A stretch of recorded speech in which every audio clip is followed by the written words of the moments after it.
Hello दोस्तों, स्वागत है आप लोगों का हमारे यूट्यूब चैनल गुरुजी इंजीनियरिंग ड्राइंग में। आज हम क्वांटिटी सर्वेइंग एंड वैल्यूएशन के लेक्चर में आपको बार बेंडिंग शेड्यूल बताएंगे कि बार बेंडिंग शेड्यूल किस प्रकार से तैयार किया जाता है। ठीक है, उससे पहले मैं आप लोगों को बताना चाहूँगा कि आप जैसे कि आप इंजीनियर बनने जा रहे हैं, तो आप कहीं पर भी अगर साइट पर जाओगे तो वहाँ आप देखेंगे यदि कोई बिल्डिंग कंस्ट्रक्शन चल रहा है तो वहाँ पर बहुत सारे बीम तैयार किए जा रहे हैं और स्लैब तैयार की जा रही है। ठीक है, तो वहाँ पर आपको देखने को मिलेगा कि हमें बहुत सारा प्रबलन इस्पात यूज करना पड़ता है, यानी कि आपको बार्स यूज करनी पड़ती है और उन बार्स का एस्टीमेट किस तरह से तैयार किया जाता है उसको आज हम इस लेक्चर में आपको पूरा बता देंगे। ठीक है, इसलिए इस वीडियो को इसकी बिल्कुल भी मत कीजिएगा, इस वीडियो में एंड तक बने रहिएगा। ठीक है, तो सबसे पहले हम बात करते हैं कि जो आपकी साइट होती है वहाँ पर आपको देखने को मिलेगा कि कुछ बार को बैंड दिया जाता है। ठीक है, कुछ बार जो होती है उन्हें इस तरह से बैंड दिया जाता है और कुछ बार में हुक डाल दिए जाते हैं। ठीक है,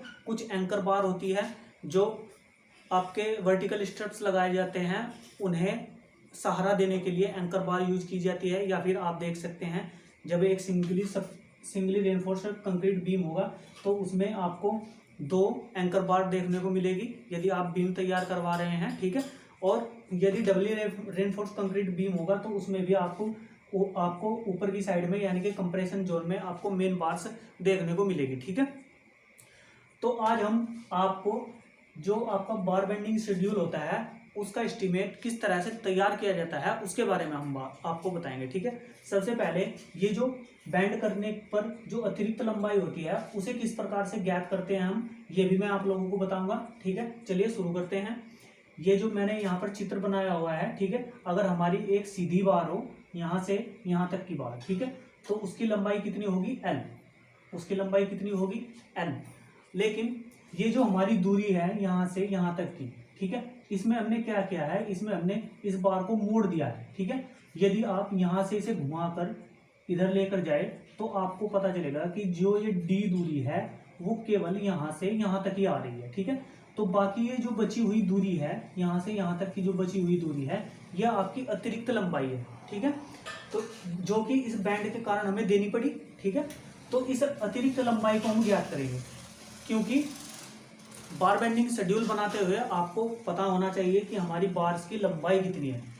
उन बार्स की लंबाई जितनी होगी उसके अकॉर्डिंग ही आप लोग बार्स का वेट निकाल पाएंगे, क्योंकि जो बार्स होती है उनकी माप जो है वो वेट में ही होती है, क्विंटल में। ठीक है, इस प्रकार से होती है। ठीक है, किलोग्राम या क्विंटल में। तो हमें उनकी पूरी लंबाई ज्ञात होना हमें बहुत ही ज़्यादा जरूरी है, इसलिए हम जो ये बैंड में आपकी लंबाई अतिरिक्त लंबाई होगी वो हम ज्ञात करेंगे, जो हुक होंगे आपकी उनमें लंबाई हम ज्ञात करेंगे। ठीक है, तो चलिए सबसे पहले जो ये बेंट अप बार होती है इसमें जो लंबाई अतिरिक्त डालनी पड़ती है हमें, इसकी लंबाई हम ज्ञात करेंगे। ठीक है, आप यहाँ पर आप देख रहे होंगे इस चित्र में ये मैंने एक त्रिभुज बनाया हुआ है। ठीक है, ये एक त्रिभुज बनाया हुआ है जिसकी यहाँ से यहाँ तक की दूरी D है और यहाँ से यहाँ तक की दूरी भी D है। ठीक है, क्यों? क्योंकि इसमें 45 डिग्री का कोण है। ठीक है, इसमें 45 डिग्री का कोण है। अगर हम tan 45 डिग्री की बात करें, ठीक है, tan 45 डिग्री तो उसका मान होता है 1। ठीक है, और 1 को हम क्या लिख सकते हैं, 1/1 भी लिख सकते हैं। ठीक है, और tan क्या होता है, लंब बटे आधार। ठीक है, लंब बटे आधार होता है tan। ठीक है, और लंब कितना है हमारा, यानी कि AC अपॉन आधार कितना है हमारा BC। ठीक है, तो हमें पता चल रहा है कि जो हमारी दूरी यहाँ से यहाँ तक की होगी वही यहाँ से यहाँ तक की होगी, क्योंकि ये दोनों के दोनों बराबर है।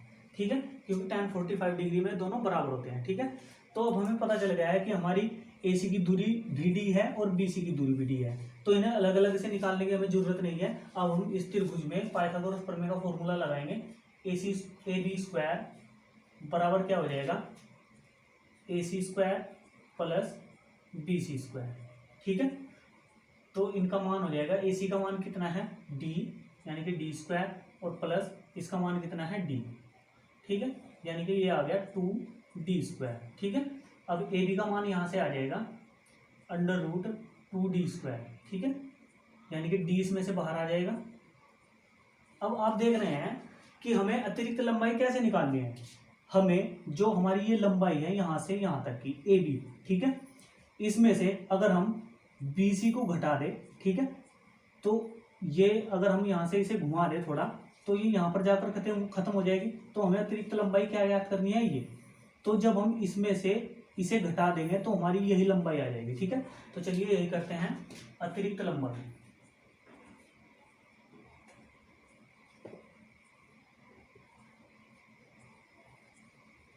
बराबर हो जाएगा AB माइनस BC, ठीक है। AB का मान कितना है हमारा √2D और BC का मान कितना है हमारा D, ठीक है। तो ये हो जाएगा D हम बाहर ले लेंगे, ये हो जाएगा √2 माइनस 1 इंटू D, ठीक है। √2 का मान क्या आता है 1.414 माइनस 1 इंटू D, ठीक है, यानी कि 0.414D। इसे हम लगभग ले लेंगे 0.5D, ठीक है। इसे हम लगभग थोड़ा बढ़ाकर ले लेंगे क्योंकि बढ़ाने पर हमें कोई नुकसान नहीं है। यदि आप अपनी बार्स का क्षेत्रफल या बार की लंबाई आप बढ़ा देंगे तो उससे हमें कोई नुकसान नहीं है, क्योंकि जितना भी ज़्यादा आपका इस्पात होगा आपके बीम में या फिर आपकी स्लैब में, आपकी स्लैब या फिर आपका बीम उतना ही ज़्यादा मजबूत रहेगा, ठीक है। इसलिए हम इसे लगभग मान लेंगे 0.5D, ठीक है। अब इधर भी ये बैंड है और इधर भी ये बैंड है, तो एक बैंड की लंबाई हमारी अतिरिक्त लंबाई कितनी आ रही है 0.5D और इन दोनों बैंड की लंबाई कितनी आ जाएगी, ठीक है। दोनों बैंड की लंबाई, ठीक है, 2 गुणा 0.5D, ठीक है, यानी कि D, यानी कि जो हमारी ये लंबाई है, ठीक है, सीधी जो लंबाई है, जो हमने ये 45 डिग्री का बैंड दिया है, अगर हम इसमें D जोड़ ले तो हमारी कुल लंबाई आ जाएगी, ठीक है। हमारी कुल लंबाई किस प्रकार से आ जाएगी, आप अपनी साइट पर भी ये देख सकते हैं। यदि आपने ये कोण नाप लिया और आपको पता चल गया कि ये 45 डिग्री है, ठीक है, तो उसमें और ज़्यादा कुछ करने की जरूरत नहीं है। आपकी बार की जितनी भी टोटल ये लंबाई यहाँ से यहाँ तक बैठ रही है उसमें आप इसकी ऊंचाई जोड़ दीजिए या फिर इसकी ये यहाँ से यहाँ तक की दूरी जोड़ दीजिए, ठीक है, तो आपकी कुल लंबाई आ जाएगी, ठीक है। अतः कुल लंबाई, ठीक है, L प्लस D, ये हो जाएगी आपकी कुल लंबाई। इससे आप जो प्रति मीटर बार का भार होता है उससे गुणा कर कर आप उसका टोटल वेट निकाल सकते हैं, ठीक है। और टोटल वेट के हिसाब से ही आप रेट रख सकते हैं, क्योंकि रेट के प्रति क्विंटल के हिसाब से आपको पता है बाजार में आपको सरिया मिलता है, तो उसी के हिसाब से आपका ये शेड्यूल बनाया जाएगा, ठीक है। तो चलिए नेक्स्ट देखते हैं जो आपके हुक होते हैं। उससे पहले मैं आपको चढ़ाऊ लंबाई के बारे में बताऊंगा, ठीक है, यानी कि लैप लेंथ जो होती है उसके बारे में, ठीक है। तो चलिए इसे मैं पहले रफ कर दे रहा हूँ। चलिए अब हम बात करते हैं लैप लेंथ के बारे में, ठीक है, यानी कि चढ़ाऊ लंबाई।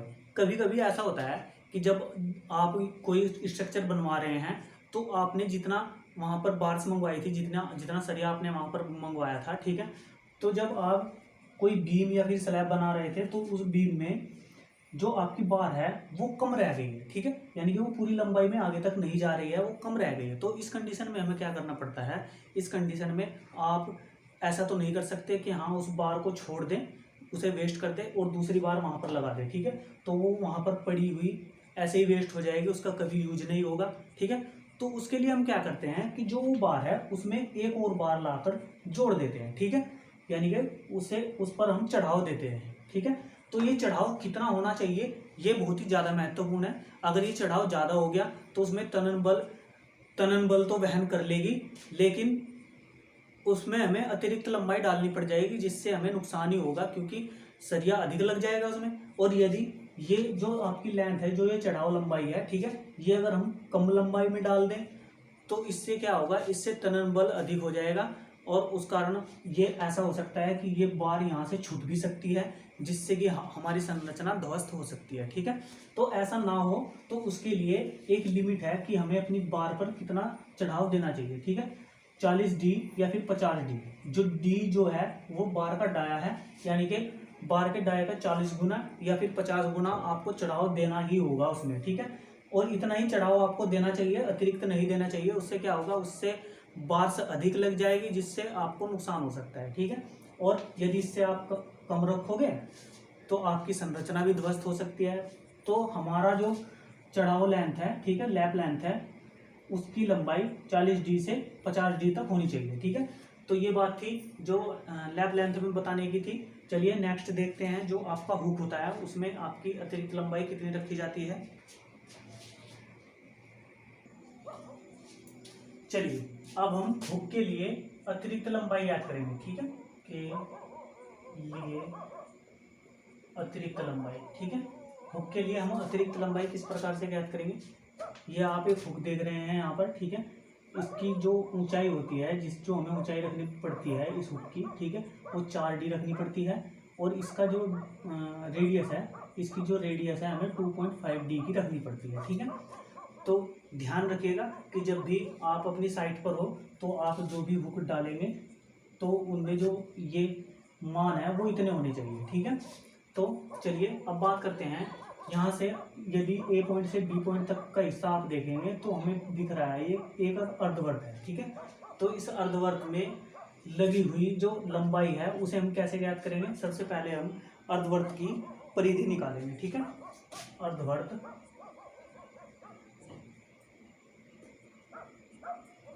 ए बी की परिधि, ठीक है,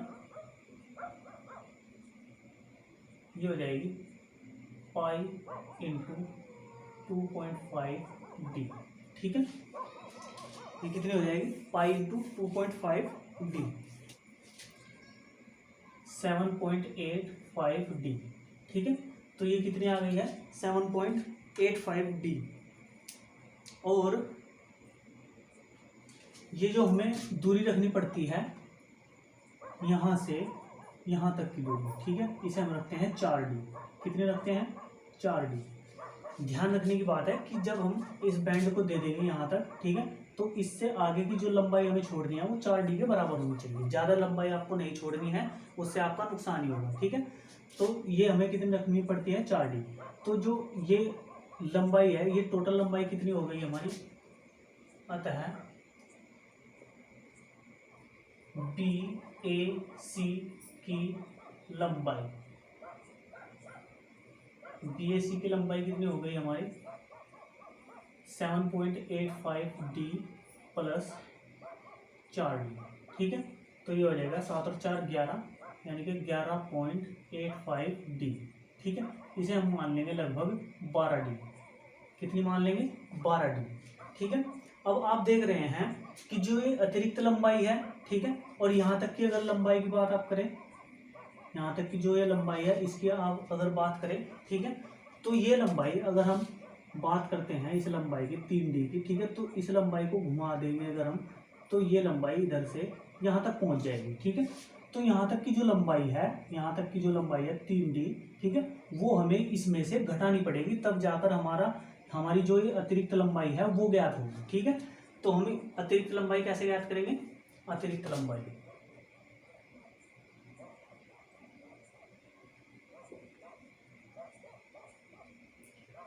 लंबाई हो जाएगी आपकी, ये टोटल कितना आया है 12D, और माइनस कितना घटाना है इसमें 3D, ठीक है। तो 9D की जो लंबाई है वो आपकी अतिरिक्त लंबाई है। और यदि दूसरी ओर भी आपकी ये बार इसी प्रकार से मुड़ी हुई होगी, ठीक है, तो दोनों हुक के लिए अतिरिक्त लंबाई कितनी हो जाएगी, दोनों हुक के लिए अतिरिक्त लंबाई 2 गुणा 9D, यानी कि 18D, ठीक है। ये अतिरिक्त लंबाई आपको देनी होगी यदि आप अर्धवर्ताकार हुक दे रहे हैं, ठीक है, यानी कि इस प्रकार से आप यदि हुक दे रहे हैं अपनी बार्स में तो आपको 18D की अतिरिक्त लंबाई जोड़नी पड़ेगी दोनों हुक के लिए, ठीक है। तो दोनों ओर से अतिरिक्त लंबाई ये होगी, ठीक है। अब नेक्स्ट हम देखते हैं जो हमारी किस टाइप की बार है, ठीक है, जो बेंट अप बार है, ठीक है, और अब ऊपर जाकर ये हुक भी दिए हुए हैं उनमें, ठीक है, यानी कि ऊपर जाकर इन्हें हुक भी दिए हुए हैं और पहले बैंड की गई है, ठीक है। तो चलिए उनके लिए क्या हो जाएगा, आपने अभी जो मैंने आपको 2 टॉपिक कराए, ठीक है, ये टॉपिक मैंने आप लोगों को करा दिया है कि जब 45 डिग्री का कोण होगा और 60 डिग्री का कोण होगा तो उस कंडीशन में आपको अतिरिक्त लंबाई कितनी लेनी है, ठीक है। और ये भी मैंने अभी आपको बताया कि जब हुक होंगे तो उसमें आपको अतिरिक्त लंबाई कितनी लेनी है, ठीक है। अब हम बात करेंगे कि यदि आपका इस तरह की आपकी बार हो, ठीक है, इस तरह की, ठीक है। तो अब ये जो आप देख रहे हैं कि ये बार है, इसका हमें इसकी लंबाई ज्ञात करनी है हमें, ठीक है। तो वो हम किस प्रकार ज्ञात करेंगे, हम मान लेंगे कि जो ये हमारी बार इस तरह से डिजाइन की हुई पड़ी हुई है, तो इसकी लंबाई सीधी रूप से यदि आप फीते से मापेंगे तो ये हमने मान ली कि ये एल आ रही है, ठीक है, एल आ रही है। तो इसकी हम टोटल लंबाई अतिरिक्त लंबाई जोड़कर किस प्रकार से ज्ञात करेंगे। सबसे पहले आप देखिए कि यहाँ से यहाँ तक का जो इसकी ऊंचाई होगी वो डी होगी, ठीक है। वो क्यों होगी, क्योंकि ये अगर कोण आपके 45 डिग्री के हैं, ठीक है, तो आपको पता है लंब और आधार उसमें बराबर होते हैं, ठीक है। तो यदि ये डी आपकी यहाँ से यहाँ तक डी है, तो जो आपके बेंट अप बार्स होती है उनकी मैंने कुल लंबाई लिखवाई आपकी अतिरिक्त लंबाई जोड़कर, तो वो क्या आई थी, वो आई थी हमारी एल प्लस डी, ठीक है, वो आई थी ना। अब हम इनके कारण जो इनकी कुल लंबाई होगी वो हो जाएगी कुल लंबाई, जो इस बार की कुल लंबाई होगी यदि उसे हम कैपिटल एल मान रहे हैं, ठीक है, तो ये हो जाएगी एल प्लस डी, ठीक है। ये एल प्लस डी क्या है, ये जो बेंट अप बार है इनके लिए कुल लंबाई है, ठीक है। और प्लस ये जो आपके हुक है इनके कारण जो कुल लंबाई आई थी दोनों ओर वो कितनी थी, 2 गुणा 9 डी, ठीक है। तो ये यहाँ से यहाँ तक की जो ये दूरी है, ये टोटल लंबाई जो हो जाएगी ये हो जाएगी इस बार की कुल लंबाई, ठीक है। इसमें अतिरिक्त लंबाई भी जुड़ गई है, इन हुक के कारण अतिरिक्त लंबाई जो है वो 9 डी जुड़ गई है, ठीक है। और जो आपकी बेंट अप बार है इनके कारण हुक की लंबाई जो है वो डी जुड़ गई है, ठीक है। तो ये आपकी बार की कुल लंबाई हो जाएगी। इस टाइप की यदि आपका डिजाइन हो तो उसमें आपकी कुल लंबाई ये होती है, ठीक है। तो नेक्स्ट टॉपिक देखते हैं। अब चलिए नेक्स्ट टॉपिक मैं आपको बताऊंगा कि जो हमारी बार्स होती है, ठीक है, उनका वेट हम किस प्रकार से निकालते हैं। ये जानना आपके लिए बहुत ही ज़्यादा जरूरी है, क्योंकि आप बार बेंडिंग शेड्यूल जब निकालोगे कहीं पर भी यदि आप साइट पर हैं, आपसे यदि पूछ लिया गया है कि जो हमारी ये बार्स लगी हुई है इनके रुपए बताओ हमें कि कितने रुपये की ये पड़ी है, ठीक है। तो उस कारण से हमें ये जानना जरूरी है कि हमारा जो भार है हमारी बार्स का वो कितना है, क्योंकि अगर हमें भार नहीं पता होगा तो हम उसका रेट भी नहीं निकाल पाएंगे, और जब हमें उसका भार पता होगा तो हम उसका रेट निकाल लेंगे, क्योंकि जो हमारी बार्स होती है वो क्विंटल के हिसाब से आती है, ठीक है। जैसे कि 5000 रुपये क्विंटल, इस प्रकार से आपकी बार्स आती है, ठीक है। तो सबसे पहले जो बार्स होती है उसका प्रति मीटर लंबाई में भार वो ज्ञात करना हमारे लिए बहुत ज़्यादा जरूरी है, ठीक है। तो उसके लिए एक फॉर्मूला है, यदि बार का व्यास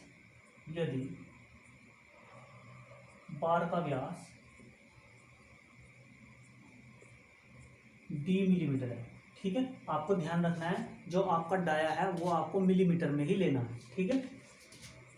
तब बार का भार डी स्क्वायर अपॉन 161.7, ठीक है, इससे हम ज्ञात करेंगे।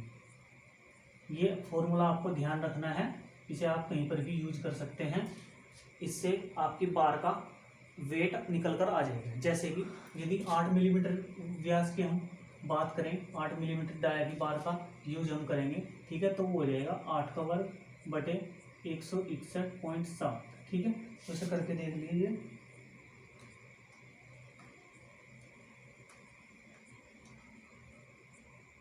ये आ रहा है 0.39 किलोग्राम प्रति मीटर, ठीक है। ये एक डायरेक्टली फॉर्मूला है, ऐसा नहीं है कि आप डायमेंशन के चक्कर में पड़ जाएं कि ये तो मिलीमीटर स्क्वायर में है इसका मान क्या होगा, ठीक है। ऐसा कुछ नहीं है, ये डायरेक्टली मैं आप लोगों को बता रहा हूँ, ये गलत नहीं है, ठीक है। आप भी यूज कर सकते हैं, आपका वेट इतना ही निकल कर आएगा। ठीक है, तो यह है 0.39 किलोग्राम, यानी कि 8 मिलीमीटर बार की जो 8 मिलीमीटर डाया की जो बार होती है उसका 1 मीटर की लंबाई में 1 मीटर की लंबाई में जो भार होता है वो 0.39 किलोग्राम होता है। ठीक है, इस बात का आपको ध्यान रखना है। यदि हम बात करेंगे 10 मिलीमीटर की व्यास की बार का, ठीक है, अगर हम बात करते हैं 10 मिलीमीटर व्यास की बार का यूज हम अगर करेंगे तो उसका मान आ जाएगा 10 का वर्ग बटे 161.7। ठीक है, तो ये आ जाएगा 100/161.7, ये आ जाएगा 0.619, ठीक है, किलोग्राम प्रति मीटर, या फिर हम इसे कह सकते हैं 0.62 किलोग्राम प्रति मीटर। ठीक है, यानी कि 10 मिलीमीटर व्यास की जो बार होगी उसकी 1 मीटर की लंबाई में भार जो है वो 0.62 किलोग्राम होगा। ठीक है, तो इस प्रकार से इस फॉर्मूले से आप सभी बार्स का वेट निकाल सकते हैं। ठीक है, बहुत ही सिंपल फॉर्मूला है, आपको थोड़ा ही याद रखना है। ठीक है, इससे आप अपनी बार्स का वेट निकाल सकते हैं। ये कहीं पर भी आपको इसकी ज़रूरत पड़ सकती है, आगे चलकर भी कहीं आप जॉब करने के लिए जाओगे तो वहाँ पर भी आपको इसकी ज़रूरत पड़ सकती है। ठीक है, तो चलिए अब हम बात करते हैं जो आपके बीम में वर्टिकल स्ट्रप्स लगाए जाते हैं। ठीक है, उन्हें हम कैसे ज्ञात करेंगे। ठीक है,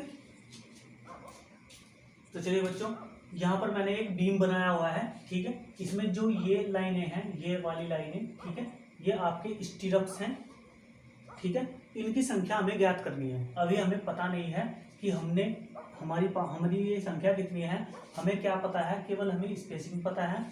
ठीक है, ये जो आपके स्ट्रिप्स हैं इनकी spacing 10 centimetre centre to centre है। ठीक है, और इनकी 20 सेंटीमीटर सेंटर टू सेंटर है, और इनकी 10 सेंटीमीटर सेंटर टू सेंटर है। ठीक है, अब आप देख रहे हैं कि ये जो हिस्सा है इसमें ज़्यादा स्ट्रिप्स डले हुए हैं। ठीक है, क्यों? क्योंकि ये जो हिस्से हैं ये आलम्बों के नज़दीक के हिस्से होते हैं। ठीक है, जहाँ पर सपोर्ट होती है, तो इनमें ज़्यादा स्ट्रिप्स हम इसलिए डालते हैं क्योंकि यहाँ पर कर्तन बल का मान अधिक होता है। ठीक है, क्योंकि आपकी जो सिंपली सपोर्टेड बीम होती है, आपने देखा होगा जो आपकी सिंपली सपोर्टेड बीम होती है उसमें जो बेंडिंग मूवमेंट होता है उसका डायग्राम कुछ इस प्रकार से होता है। ठीक है, इसमें क्या होता है, इसमें bending movement, maximum bending movement middle point पर होता है। ठीक है, लेकिन जो कर्तन बल होता है, ठीक है, कर्तन बल का मान जो ये आलम्ब होते हैं इन पर मैक्सिमम होता है। इतना तो आपको पता है। ठीक है, आपने आरसीसी में पढ़ा होगा। ठीक है, तो जो कर्तन बल का मान होता है वो आलम्बों पर अधिक होता है, इसलिए ज़्यादा संख्या में जो स्ट्रिप्स होते हैं वो आलम्बों पर ही यूज किए जाते हैं। ठीक है,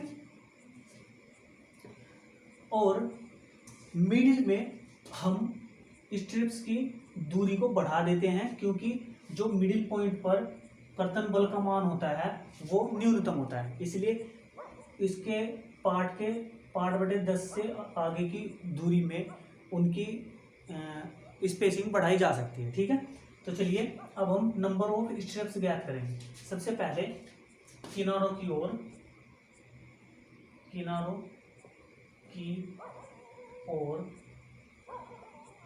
छल्लों की संख्या।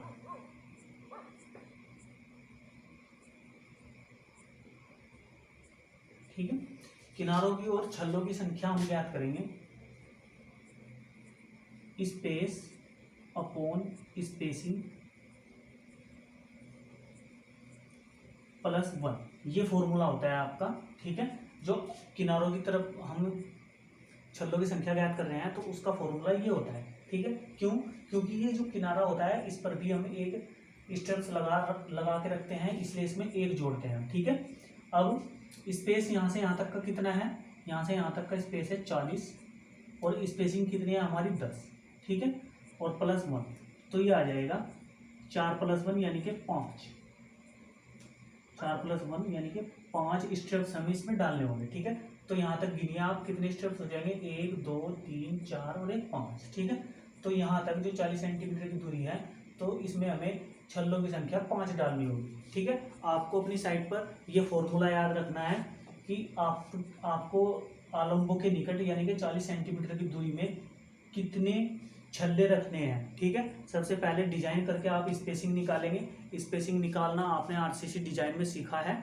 ठीक है, वहाँ से जब आप स्पेसिंग निकाल लेंगे तो उसके अकॉर्डिंग स्पेस को स्पेसिंग से भाग करके +1 करके आप आलम्बों के निकट स्ट्रिप्स डालेंगे। ठीक है, तो इस साइड में आपने 5 स्ट्रिप्स डालें। ठीक है, इस साइड में भी आपको 5 स्ट्रिप्स ही डालने होंगे, तो टोटल कितने होंगे 10 स्ट्रिप्स। ठीक है, तो दोनों किनारों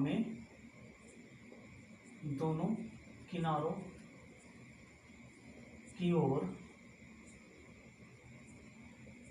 छल्लों की संख्या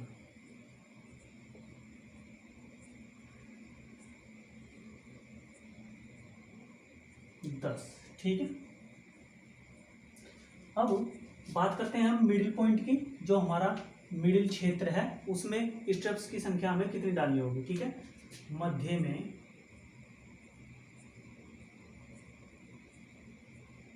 छल्लों की संख्या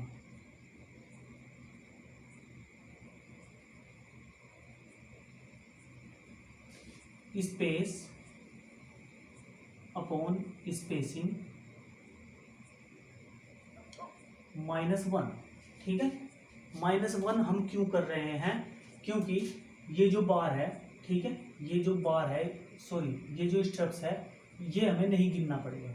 ठीक है, इसमें हम ये वाला हिस्सा गिन रहे थे क्योंकि इससे इधर कोई भी स्ट्रिप्स नहीं लगा हुआ था, तो इसलिए हम इसे गिन रहे थे। ठीक है, तो इसमें इधर ये लगा हुआ है। ठीक है, और इसकी गिनती हमने इसमें कर ली है। ठीक है, तो इसलिए इसे हम नहीं लेंगे और इसे भी हम नहीं लेंगे, इसकी भी हमने गिनती कर ली है। ठीक है, तो अब जो हमारा मान आ जाएगा, तो इस यहाँ का स्पेस कितना है, सॉरी यहाँ पर ये 120 लिखा हुआ है, ये 120 नहीं है, यहाँ पर ये है 80 सेंटीमीटर।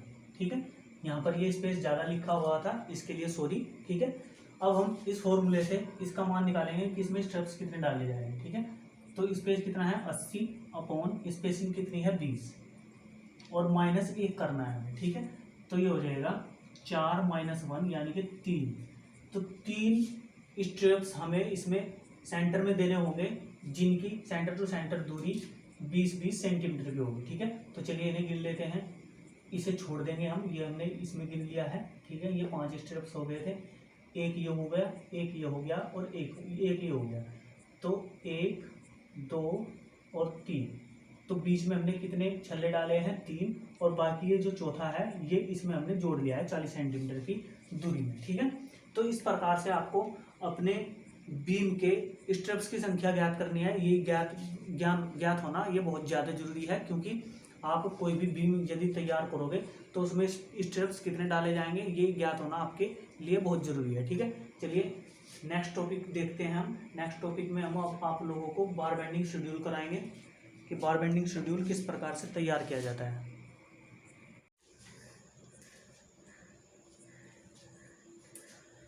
तो चलिए बच्चों, अब हम बार बेंडिंग शेड्यूल शुरू करते हैं। यहाँ पर मैंने एक क्वेश्चन लिखा हुआ है। ठीक है, नीचे दिए गए लिंटल का बार बेंडिंग शेड्यूल बनाएं। ठीक है, यहाँ पर ये एक लिंटल दिया हुआ है, इसका हमें बार बेंडिंग शेड्यूल बनाना है। इसमें जो कंटेंट है वो मैंने यहाँ पर लिखे हुए हैं। ठीक है, इसमें 14 mm 5 की 2 स्ट्रेट बार्स डाली गई है। ठीक है, ये जो बार्स हैं ये 14 mm 5 की 2 बार डाली गई है, एक ये और एक ये। ठीक है, दूसरा पॉइंट है 14 mm 5 की एक बेंट अप बार डाली गई है। ठीक है, ये जो बार है ये एक बेंट अप बार है, इसे यहाँ से मोड़ दिया गया है। ठीक है, तीसरा इसमें 10 mm 5 के 2 बार एंकर 8 टॉप एंड, यानी कि 2 बार जो है एंकर बार डाली गई है, ये वाली बार। ठीक है, ये वाली जो बार है आपकी ये एंकर बार है। ठीक है, यानी कि टॉप एंड्स पर इसकी ये 2 एंकर बार डाली गई है। इनका कार्य क्या होगा, जो हमारे वर्टिकल स्ट्रिप्स हैं, ठीक है, उन्हें सहारा देगी। ठीक है, जिससे कि हमारे वर्टिकल स्ट्रिप एक जगह बने रहेंगे, और जब हम इस बीम में लिंटल में कंक्रीट डालेंगे तो वो इधर उधर को नहीं होंगे। ठीक है, वो अपनी जगह पर ही स्थिर रहेंगे।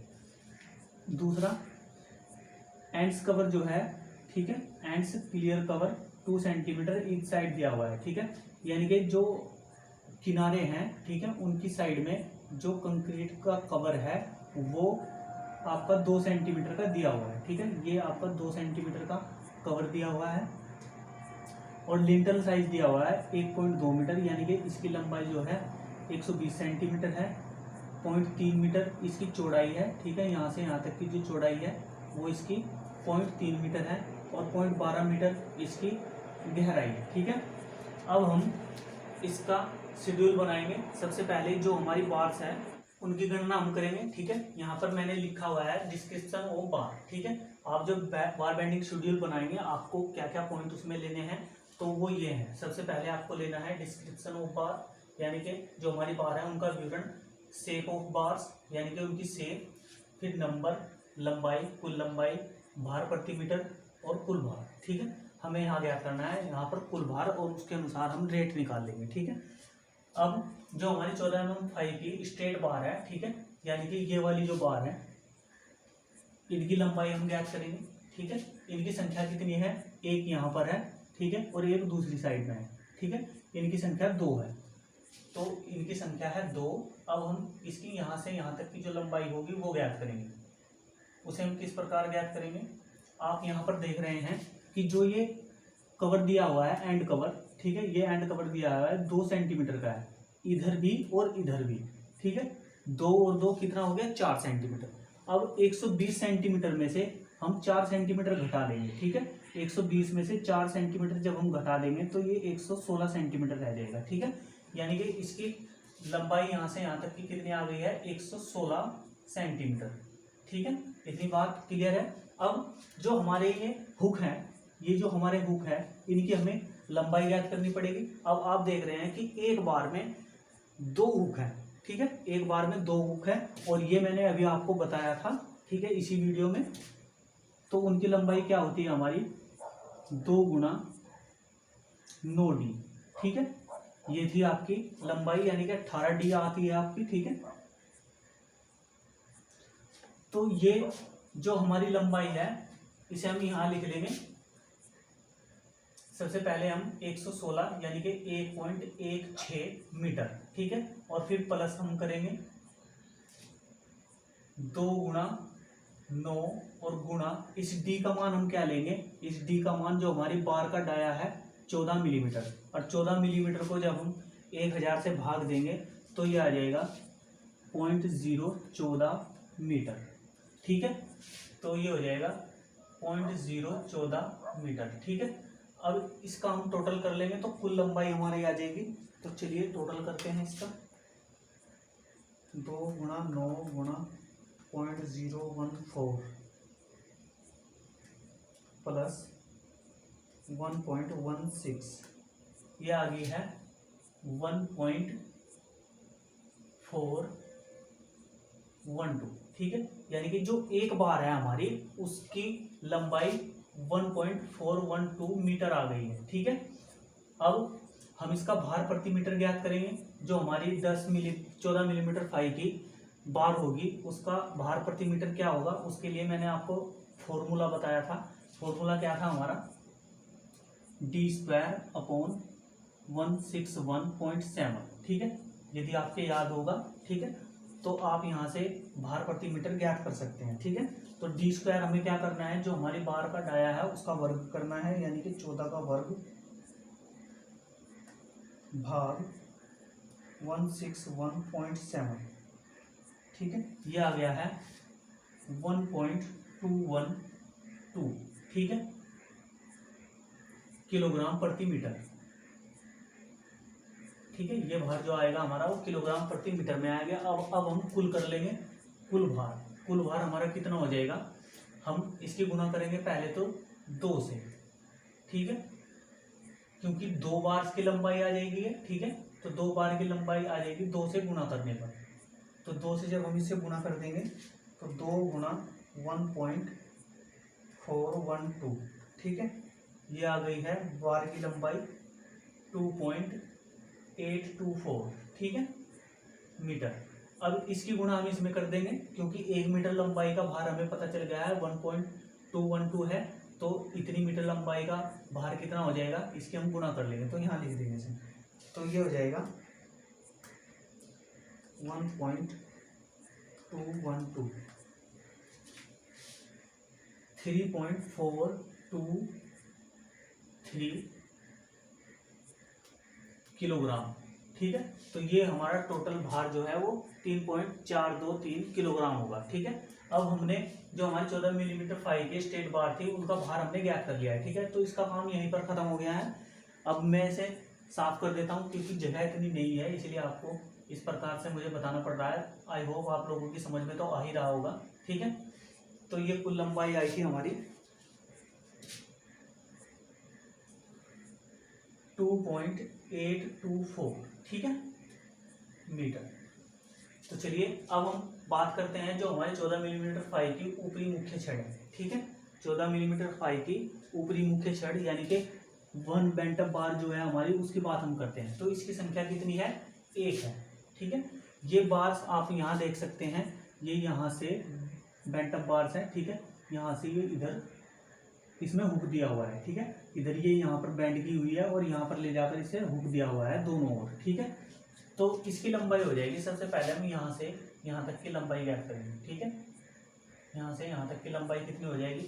आप देख रहे हैं कि जितनी लंबाई हमारी स्ट्रेट बार की थी उतनी ही लंबाई यहाँ से यहाँ तक इनकी भी है, ठीक है। तो यहाँ से यहाँ तक की लंबाई कितनी है? 116 सेंटीमीटर, ठीक है। अब जो हमारे ये बैंड है और ये हुक है, इनकी लंबाई कितनी हो जाएगी? ठीक है, ये अतिरिक्त लंबाई में जोड़ा जाएगा, ठीक है। तो जो हमारे ये बैंड थे, इनके लिए अतिरिक्त लंबाई हमारी कितनी थी? डी, यानी कि जो इसकी ऊंचाई है, ठीक है, यहाँ से जो इसकी ऊंचाई है वो थी हमारी अतिरिक्त लंबाई, ठीक है। तो इसमें हमें ये जोड़नी पड़ेगी। और जो हमारे हुक है, इनके कारण अतिरिक्त लंबाई कितनी थी? 18 डी, ठीक है, क्योंकि दोनों ओर जुड़े हुए हैं, ठीक है। तो ये 18 डी हो जाएगी। तो इसका मान आएगा हमारा, आप यहाँ देख सकते हैं कि हमें ये डी निकालनी है, यानी कि यहाँ से यहाँ तक की गहराई निकालनी है इसकी, ठीक है। तो हमें क्या करना होगा, ये जो हमारा कवर है इसे घटाना होगा इसकी मोटाई में से, ठीक है। तो हमें इस लिंटल का साइज दिया हुआ है, इसका साइज कितना दिया हुआ है? ये 1.2 मीटर, 0.3 मीटर, 0.12 मीटर, ठीक है। यानी कि इसकी जो मोटाई है 12 सेंटीमीटर की, इसकी यहाँ से यहाँ तक की गहराई है। तो ये कितना है? 12 सेंटीमीटर। अब जो इसका ये कवर है, ये वाला कवर और ये वाला कवर, ये कितना है? 1.5 सेंटीमीटर का, ठीक है। Top and bottom sides effective cover कितना है हमारा? 1.5 सेंटीमीटर। तो 1.5 सेंटीमीटर ऊपर से और 1.5 सेंटीमीटर नीचे से, यानी कि टोटल 3 सेंटीमीटर। 12 सेंटीमीटर में से हम घटा लेंगे तो डी का मान हमारा कितना आ जाएगा? 9, ठीक है। डी का मान हमारा कितना आ जाएगा? 9। अब हम इसकी टोटल लंबाई ज्ञात करेंगे। अब ये आप देख सकते हैं कि यहाँ से यहाँ तक की जो लंबाई है वो है 116, यानी कि 1.16 मीटर, ठीक है। और प्लस इसमें हम कर देंगे जो हमारी डी है, यानी कि 9, और प्लस 9 क्या है? 9 सेंटीमीटर में है और हम यहाँ पर जो लिख रहे हैं वो मीटर में लिख रहे हैं, ठीक है। तो इसे हमें 0.09 लिखना पड़ेगा, ठीक है। और फिर प्लस जो हमारे ये जो हमारे हुक हैं, इनके कारण जो अतिरिक्त लंबाई है 18 डी, ठीक है। तो 18 गुना डी का मान कितना है? मीटर में लिख लेंगे इसे हम, 14 मिलीमीटर को, ये हो जाएगा 0.014, ठीक है। तो ये हो जाएगी टोटल एक बार की लंबाई, ठीक है। तो ये कितनी आ जाएगी? 18 गुना 0.014 प्लस 0.09 प्लस 1.16, तो यह आ जाएगी 1.504 मीटर, ठीक है। तो ये जो हमारी मुख्य छड़ है, ठीक है, जिसकी संख्या 1 है, उसकी लंबाई कितनी आ गई है? 1.504, और कुल लंबाई भी यही रहेगी, ठीक है। तो इसका भार हम ज्ञात कर लेंगे। इसका भार 14 मिलीमीटर फाई की है, इसी से हम इसका भार निकालेंगे, ठीक है। ये भी इतना ही आ जाएगा, 1.212 किलोग्राम प्रति मीटर, ठीक है।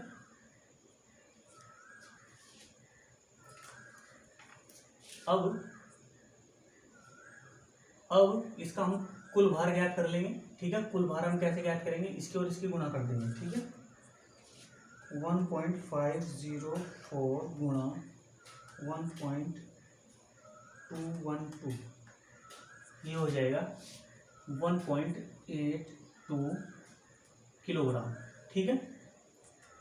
तो जो 14 मिलीमीटर फाई की मुख्य छड़ है, जो बेंट अप बार्स है हमारी, उसका भी हमने वेट ज्ञात कर लिया है। ठीक है, 2 स्ट्रेट बार का वेट ज्ञात कर लिया है। अब 2 पॉइंट और बच गए हैं हमारे 10 मिलीमीटर फाई के एंकर बार। ठीक है, यानी कि ये जो हमारी एंकर बार है, ठीक है, इनमें जो हुक दिए हुए हैं ये वाली एंकर बार, इन्हें हमें ज्ञात करना है। ठीक है, इसमें भी आप देखेंगे कि यहाँ से यहाँ तक की जो दूरी है वो 1.16 मीटर ही है। ठीक है, तो जो हुक है इनके कारण जो अतिरिक्त लंबाई है वो कितनी हो जाएगी। ठीक है, सबसे पहले इनकी संख्या हमें लिखनी होगी। यहाँ पर इनकी संख्या कितनी है, 2 है। ठीक है, ये 2 संख्या है इनकी, और इसकी एक छड़ की लंबाई कितनी हो जाएगी 1.16 प्लस ये जो हमारे हुक हैं इनके कारण अतिरिक्त लंबाई यानी कि 18D, 18 गुणा 0.01। ठीक है, 0.01, क्योंकि 10 मिलीमीटर फाई की छड़ है इसलिए 0.01 लिखेंगे हम यहाँ पर। ठीक है, तो ये हो जाएगा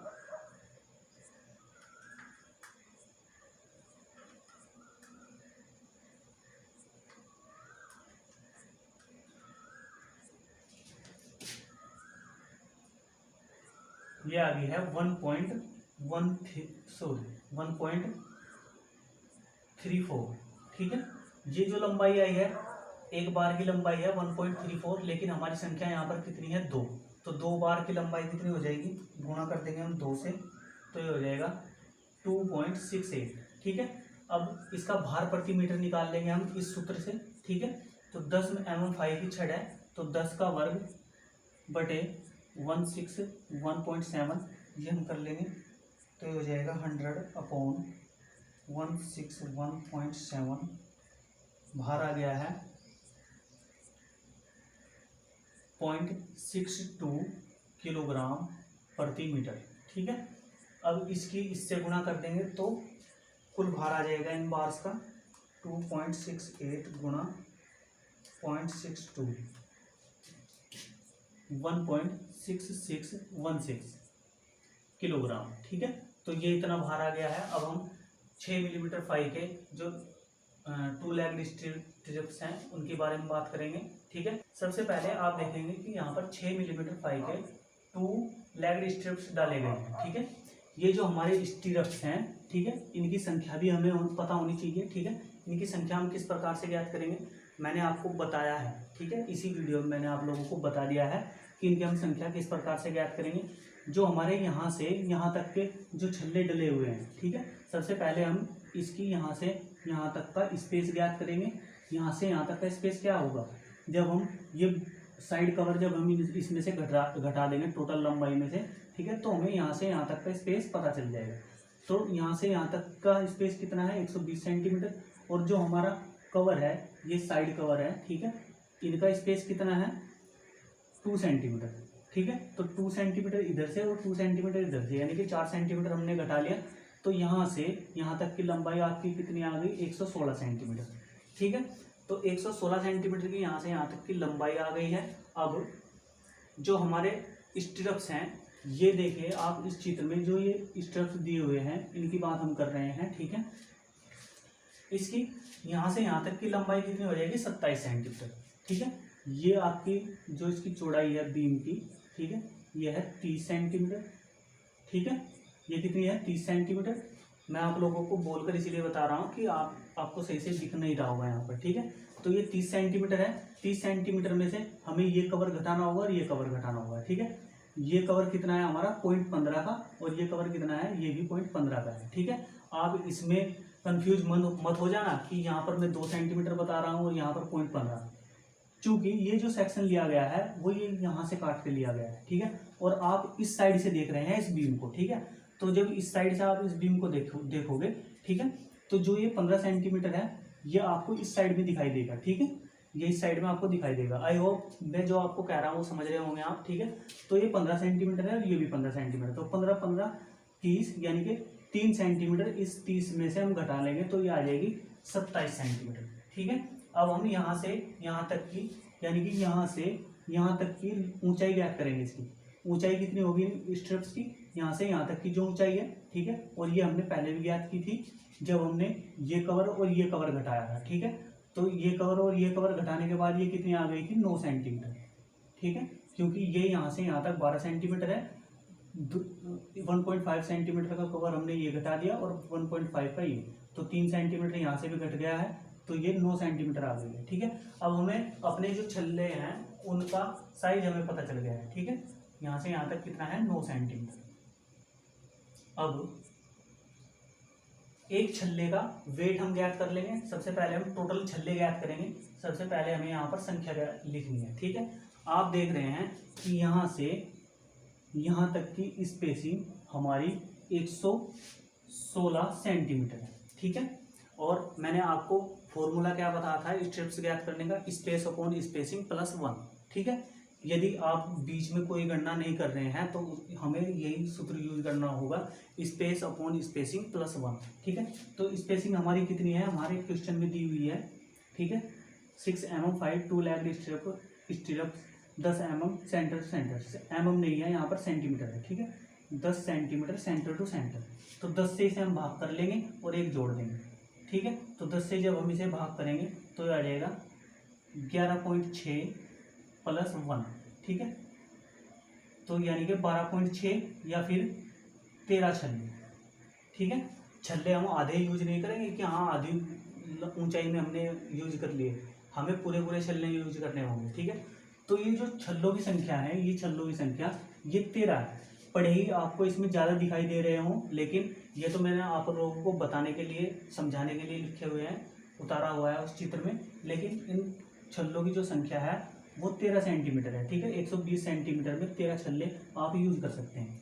तो छल्लों की संख्या कितनी आ गई हमारी, 13। ठीक है, अब जो हमारे छल्ले का इसका क्षेत्रफल होगा वो क्या होगा, यानी कि इसकी लंबाई जो होगी, सॉरी क्षेत्रफल नहीं लंबाई। ठीक है, तो आप देख रहे हैं कि जो ये बड़ी लंबाई है ये 2 है। ठीक है, तो 2 गुना हो जाएगी 27 को जब हम मीटर में बनाएंगे तो ये हो जाएगा 0.27। ठीक है, और प्लस ये है ऊंचाई इसकी छल्ले की 9 सेंटीमीटर, यानी कि ये भी 2 ऊंचाई है, यानी कि इसकी भी 2 से गुना हो जाएगी, 2 गुना 0.09।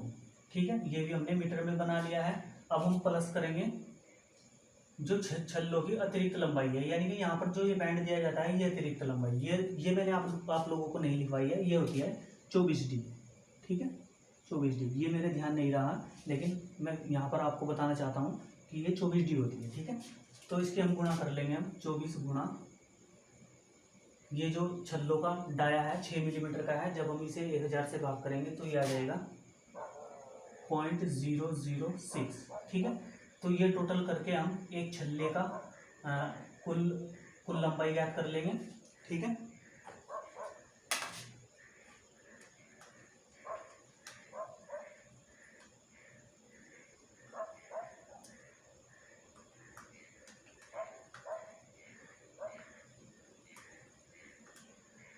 ये आ जाएगा 0.864।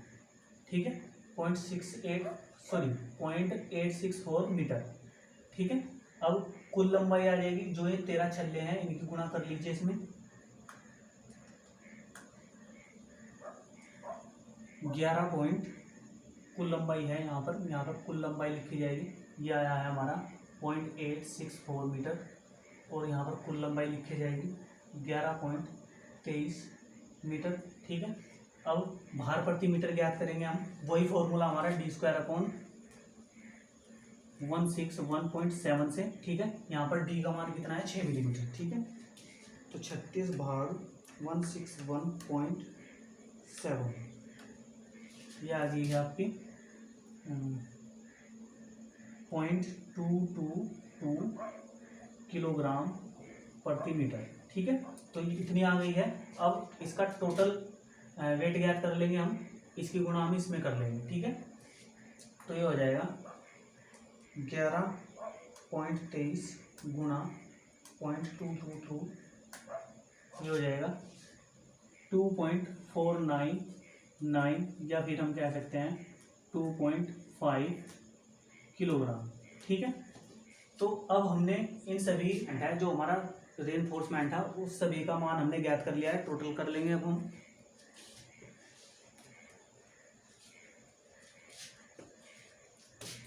चलिए टोटल कर लेते हैं इसे।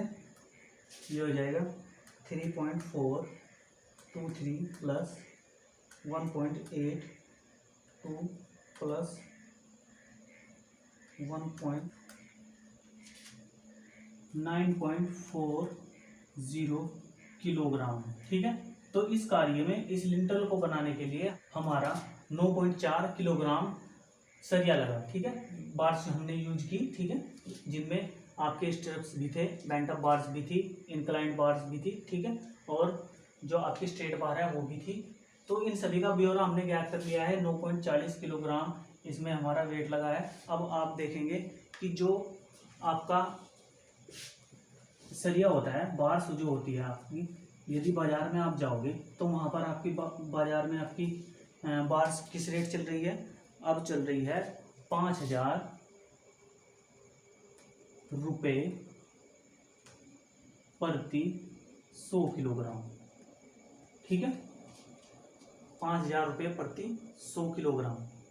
यानी कि यहाँ से आप देख सकते हैं कि जो आपका सरिया है वो 50 रुपये किलो मिल रहा है। ठीक है, इससे इसे भाग दे दी, 2 जीरो कट जाएगी यहाँ से, यानी कि 50 रुपये प्रति किलोग्राम। ठीक है, अब 50 रुपये प्रति किलोग्राम के हिसाब से आप देखोगे, इसमें हम गुणा कर लेंगे तो इसका हमें कॉस्ट पता चल जाएगी कि सरिये में हमारी कॉस्ट कितनी लगी। 9.4 गुणा 50, 470 रुपये। ठीक है, तो ये इतना काम 470 रुपये में हो गया।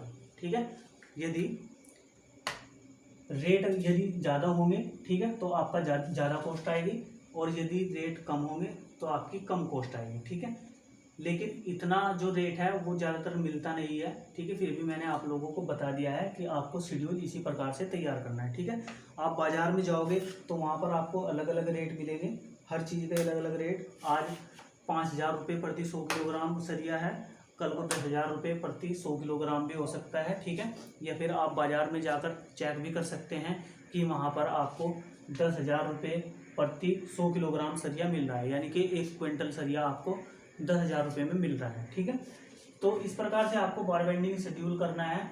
टोटल मैंने आप लोगों को बता दिया है। यदि एग्जाम में भी इस तरह का क्वेश्चन आपको आ जाएगा तो आपको इसी तरह से उसका शेड्यूल तैयार करना है। ठीक है, और फिर यहाँ ये सब वो करके ड्रॉ करके, ठीक है, उसके बाद में आपको ये कॉस्ट लिखनी है। ठीक है, ये नीचे का वर्क था इसलिए मैंने यहाँ पर आपको बता दिया है। ठीक है, थोड़ा अपने हिसाब से लिख लेना कि सरिये का बार्स का जो रेट चल रहा है उसके हिसाब से आप ये एस्टिमेट तैयार कर रहे हैं। ठीक है, तो चलिए, तो बच्चों आप लोगों को हमारा आज का लेक्चर कैसा लगा? यदि आपको ये वीडियो पसंद आया हो तो इसे ज़्यादा से ज़्यादा शेयर कीजिए और हमारे चैनल को सब्सक्राइब करना ना भूलिएगा। और जिन बच्चों ने अभी तक हमारी वीडियोस नहीं देखी है, हमारा मोटिव है कि आने वाले एग्ज़ाम में आप बेहतर से बेहतर कर सकें और ज़्यादा से ज़्यादा जानकारी इकट्ठा कर सकें अपने आने वाले फ्यूचर के लिए। ठीक है, इसलिए हम एक एक पॉइंट आपको बता रहे हैं। जैसे कि मैंने इस वीडियो में शुरू से लेकर आखिर तक जो भी यूज होता है एक लिंटल में या फिर बीम में या फिर स्लैब में, ठीक है, जो भी सरिया यूज होता है उसकी माप किस तरह से ली जाती है और उनका वेट किस तरह से निकाला जाता है। ठीक है, और बार बेंडिंग शेड्यूल किस तरह से बनाया जाता है, ये सभी मैं इसी वीडियो में आप लोगों को बता चुका हूँ। ठीक है, तो बच्चों आई होप आप लोगों को ये लेक्चर पसंद आया होगा। चलिए मिलते हैं अगले लेक्चर में, तब तक के लिए थैंक्स फॉर वॉचिंग।